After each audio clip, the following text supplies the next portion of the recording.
Hello and welcome to KentuckyDerby.com. I'm Bobby Newman covering the Florida region on the road to the Roses. This is Wednesday, February 14th. We'll start on the road to the Kentucky Oaks. Two big preps for the Oaks this past weekend at Gulfstream Park. Maybe a little bit more confusing when all was said and done than clarifying things. We'll start with the Grade 3 Old Hat Stakes at 6.5 furlongs for the 3-year-old fillies. It marked the return of last year's Breeders' Cup Juvenile Filly champion, Dreaming of Anna. She was the 2-5 favorite, but the winner was Dream Rush, the second choice at 2-1. She went wire to wire for trainer Rick Violet and jockey Rafael Bejarano, winning by some 3.5 lengths and covering the 6.5 panels in 1:16.3. Dreaming of Anna, it was no good right from the start. She stumbled out of the gate, recovered, ended up stalking Dream Rush up the backstretch, but tired badly around the turn and down the lane, beaten nearly 7 lengths and actually finishing third when all was said and done. After the race, trainer Wayne Catalano mentioned that Dreaming of Anna really does prefer the turf to the dirt, and she will return to the grass course next time out. So the question is, will Dreaming of Anna still be pointed to either the Kentucky Derby or Kentucky Oaks, or will she stay on the grass for the remainder of her racing career?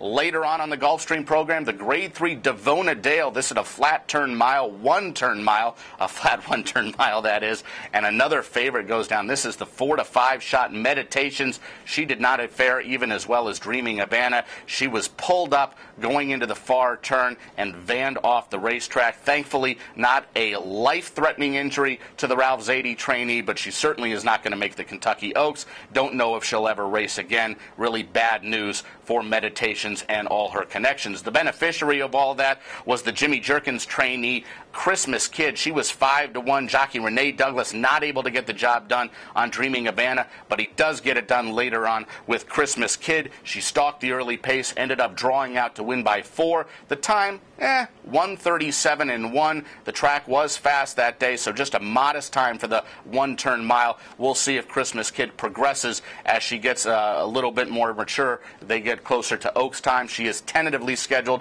to run in the Bonnie Miss Stakes, a Grade 2 event at Gulfstream Park at 1 1/8 next on March the 10th.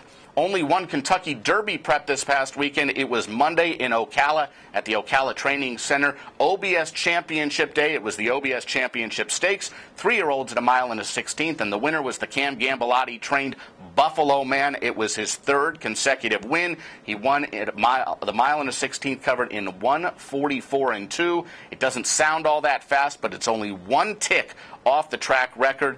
Buffalo Man tentatively scheduled to run next in either the Fountain of Youth at Gulfstream on March 3rd or the Louisiana Derby at Fairgrounds on March the 10th.